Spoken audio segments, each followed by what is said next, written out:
नमस्ते, केदार सीकर सनातन संस्कार चैनल में आपका सहर्ष स्वागत है। आज हम सुनने वाले हैं BG-009। उसका अर्थ है भगवत गीता प्राथमिक वाचन या प्राथमिक गीता वाचन हिंदी अर्थ सहित उसका 9वां संस्करण आज हम सुनने वाले हैं। पिछले 8वें संस्करण में हमने भगवत गीता का 3रा अध्याय कर्मयोग उसके 16वें श्लोक तक हमने पढ़ा था और उसका अर्थ जान लिया था। अभी आज इस 9वें संस्करण में 17वें श्लोक से चालू कर रहे हैं। सो श्रीमद् भगवद गीता कर्मयोग अध्याय 3 श्लोक क्रमांक 17।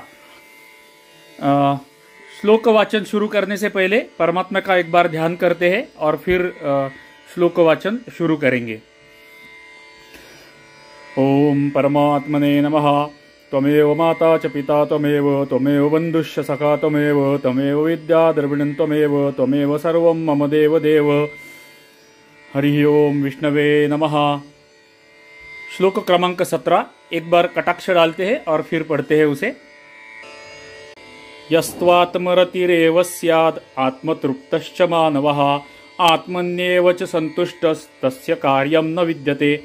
17वें श्लोक का अर्थ, परंतु जो मनुष्य आत्मा में ही रमण करने वाला और आत्मा में ही तृप्त तथा आत्मा में ही संतुष्ट हो उसके लिए कोई कर्तव्य नहीं है। जो मनुष्य आत्मा में रमण करता है, आत्मा में ही, आत्मा के अंदर आत्मा में ही संतुष्ट रहता है और आत्मा से ही संतुष्ट रहता है, उसके लिए कोई कर्तव्य नहीं रहता है। ज्ञानी पुरुष को कोई कर्तव्य नहीं रहता है। यह इस श्लोक में परमेश्वर हमें बता रहे हैं। अगले श्लोक की ओर चलते हैं। 18वां श्लोक। नैव तस्य कृतेनार्थो नाकृतेनेह कश्चन न चास्य सर्वभूतेषु कश्चिदर्थव्यपाश्रयः। अर्थ 18वें श्लोक का, उस महापुरुष का भी उस महापुरुष का इस विषय में न तो कर्म करने से कोई प्रयोजन रहता है और न कर्मों के न करने से ही कोई प्रयोजन रहता है, तथा संपूर्ण प्राणियों में भी इसका किंचित मात्र भी स्वार्थ का संबंध नहीं रहता है। तो महापुरुष जो होता है उसको कर्म करने का कुछ भी प्रयोजन नहीं रहता है और कर्म न करने का भी कुछ भी प्रयोजन नहीं रहता है, लेकिन उसका स्वार्थ से कोई भी संबंध नहीं होता है। आगे चलते हैं। 19वां श्लोक। तस्मादसक्तः सततं कार्यकर्म समाचर असक्तो ह्याचरन् कर्म परमाप्नोति पुरुषः। अर्थ, इसलिए तू निरंतर आसक्ति से रहित होकर सदा कर्तव्य कर्म को भली भांति करता रहे, क्योंकि आसक्ति से रहित होकर कर्म करता हुआ मनुष्य परमात्मा को प्राप्त हो जाता है।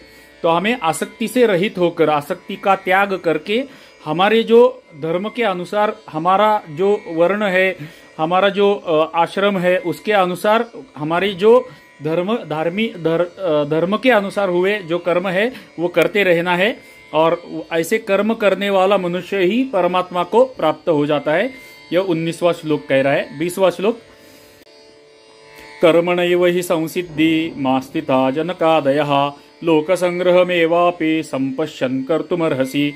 20वें श्लोक का अर्थ, जनकादि ज्ञानीजन भी आसक्ति रहित कर्म द्वारा ही परम सिद्धि को प्राप्त हुए थे, इसलिए तथा लोक संग्रह को देखते हुए तू भी कर्म करने को ही योग्य है, अर्थात तुझे कर्म करना ही उचित है। 21वां श्लोक। यद यदाचरति श्रेष्ठस्तत्तद्देवेतरो जनः स यत् प्रमाणं कुरुते लोकस्तदनुवर्तते। 21वें श्लोक का अर्थ, श्रेष्ठ पुरुष जो जो आचरण करता है अन्य पुरुष भी वैसा ही आचरण करते हैं। वह जो कुछ प्रमाण में कर देता है समस्त मनुष्य समुदाय उसी के अनुसार बरतने लग जाते हैं। तो यहाँ पर लीड बाय एग्जाम्पल बोल रहे हैं कि जो श्रेष्ठ पुरुष होता है वो आचरण जैसे जैसे करता है उसे समाज के बाकी व्यक्ति या मनुष्य उसको फॉलो करना शुरू कर देते हैं और उसके अनुसार जो श्रेष्ठ पुरुष जैसे काम कर रहा है, कर्म कर रहा है, आचरण कर रहा है, वो उसके हिसाब से उसको फॉलो करके उसके जैसा आचरण अन्य लोग भी करने लगते हैं। इसलिए श्रेष्ठ पुरुष को आचरण करते रहना चाहिए, कर्म करते रहना चाहिए, लोक संग्रहार्थ उसको कर्म करते रहना चाहिए। अगला श्लोक 22वां।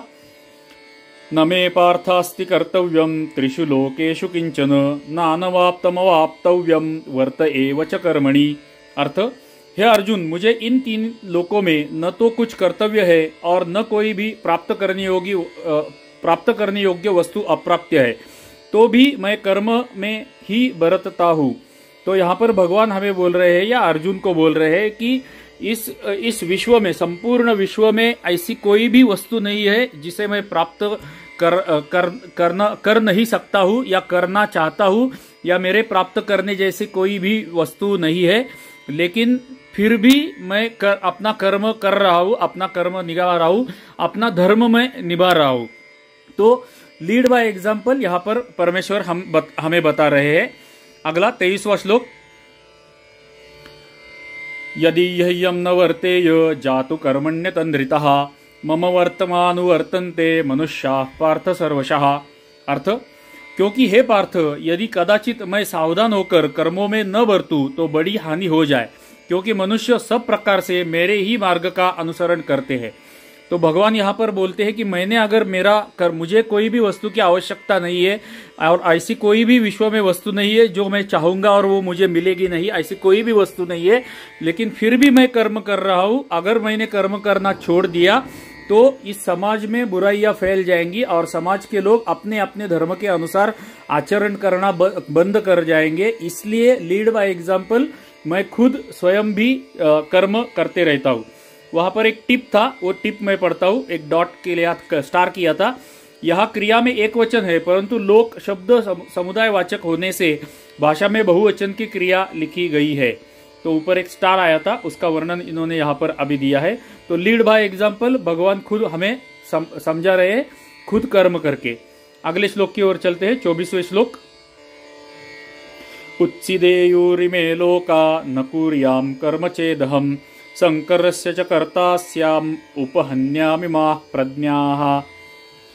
अर्थ 24वें श्लोक का, इसलिए यदि मैं कर्म न करूं तो ये सब मनुष्य नष्ट भ्रष्ट हो जाए और मैं संकरता करने वाला हूं तथा इस समस्त प्रजा को नष्ट करने वाला बनूं। तो मैं अगर खुद कर्म नहीं करूंगा तो मेरी प्रजा है, ये जो समाज है, ये कर्म करना बंद कर देगा, वो नष्ट भ्रष्ट हो जाएगा, मनुष्य नष्ट भ्रष्ट हो जाएगा और समस्त प्रजा को नष्ट करने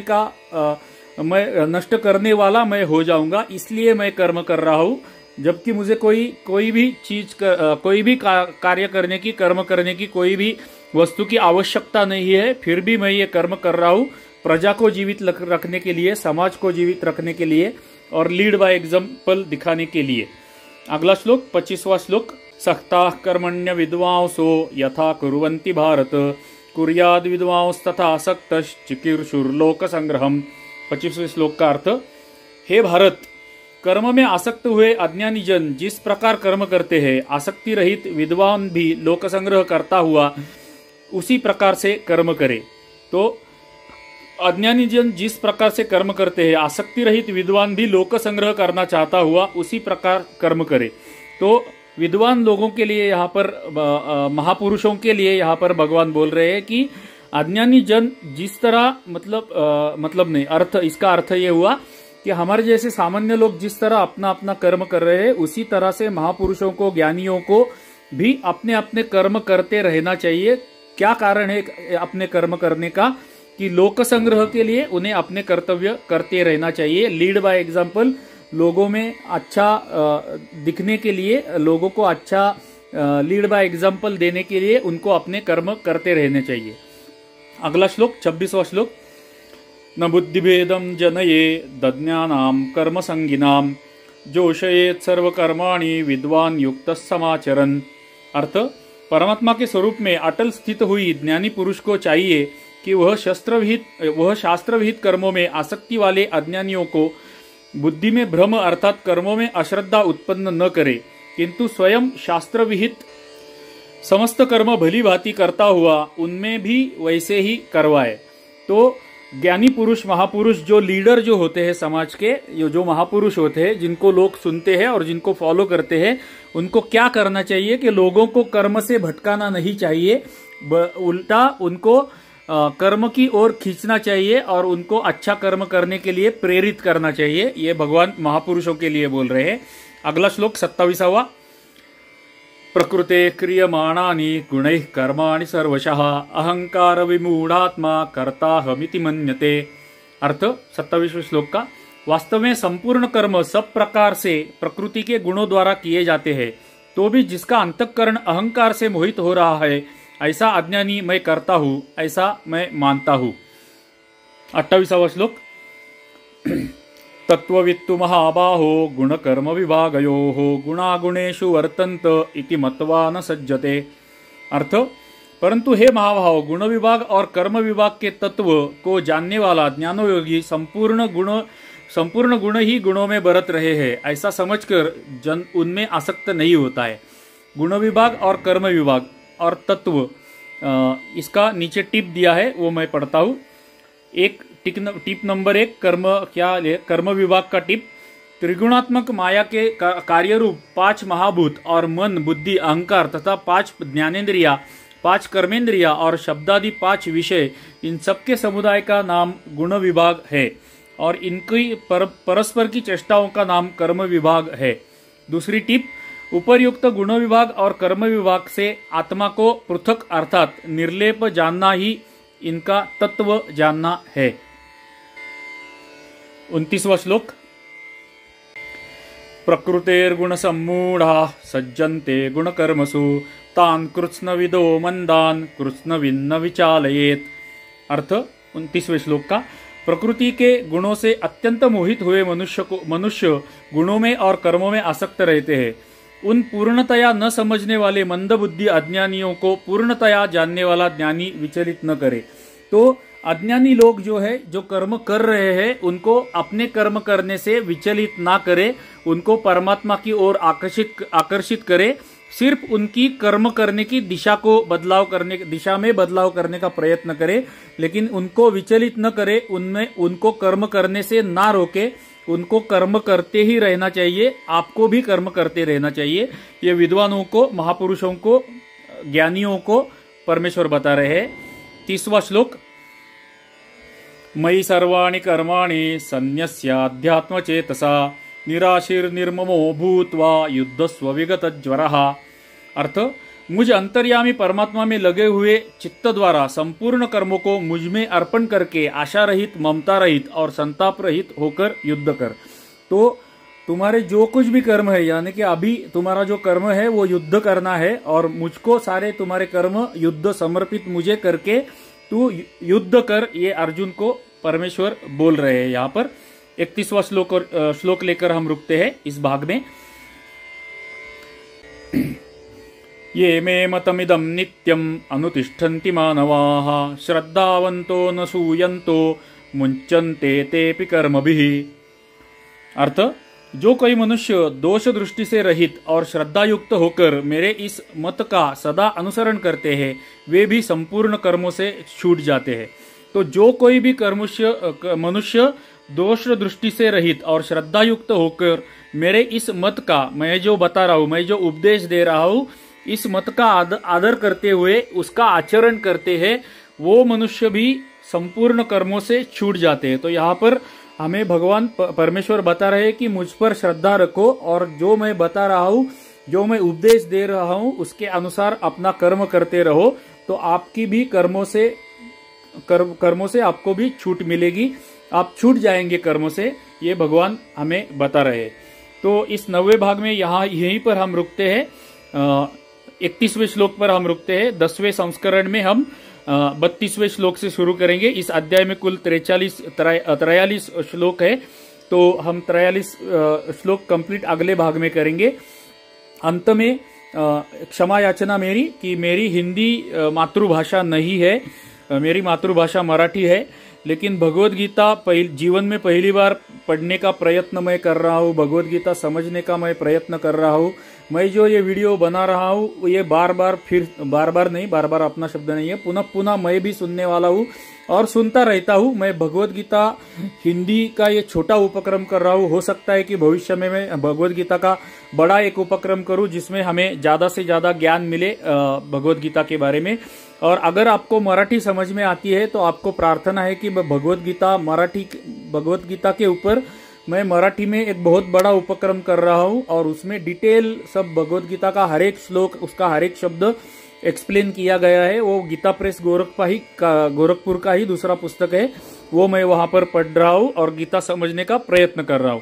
तो कुल मिलाकर मेरे भगवत गीता के जो 3 उपक्रम है, भगवत गीता श्लोक पठन, भगवत गीता मराठी भाष्य वाचन और ये प्राथमिक गीता वाचन हिंदी अर्थ सहित, ये तीनों उपक्रम मैं अपने स्वयं के लिए, स्वयं को भगवत गीता समझने के लिए मैं कर रहा हूं। मेरे साथ अगर आप भी ये वीडियो सुन रहे हैं, देख रहे हैं, आते जाते वक्त भी आप सुन रहे हैं, तो ये आपको और मुझे बोनस होगा। लेकिन ये अपने स्वयं के लिए कर रहा हूं और ये मेरा जीवन में पहला प्रयास है भगवत गीता सीखने का। तो मुझसे जो भी कुछ त्रुटियां हो रही है उनके लिए मैं आपका क्षमा प्रार्थी हूं, मुझे क्षमा कीजिएगा। अंत में हमारी हमेशा की नित्य की रिक्वेस्ट, प्रार्थना कि अगर आपको मेरा ये प्रयत्न अच्छा लगा रहेगा तो वीडियो को लाइक कर दीजिए, एक छोटा सा कमेंट कर दीजिए। आपका कमेंट यह वीडियो भगवत गीता का ज्ञान, भगवत गीता की रुचि ज्यादा से ज्यादा लोगों तक पहुंचाने में मुझे मदद करने वाला है। तो एक आपका छोटा सा कमेंट जरूर कीजिएगा। मुझे उपदेश किया, मुझे त्रुटियां दिखाई कमेंट में तो भी चलेगा, लेकिन एक कमेंट अवश्य कर दीजिएगा। मेरे चैनल केदार सीकर सनातन संस्कार को अभी तक आपने सब्सक्राइब या फॉलो नहीं किया है तो सब्सक्राइब या फॉलो भी कर दीजिए, ये आपसे प्रार्थना है। तो मिलते हैं अगले 10वें संस्करण में, जहां पर हम 32वें श्लोक से शुरुआत करेंगे। तब तक के लिए आप सभी को जय श्री हरि, जय श्री हरि, जय श्री हरि। धन्यवाद।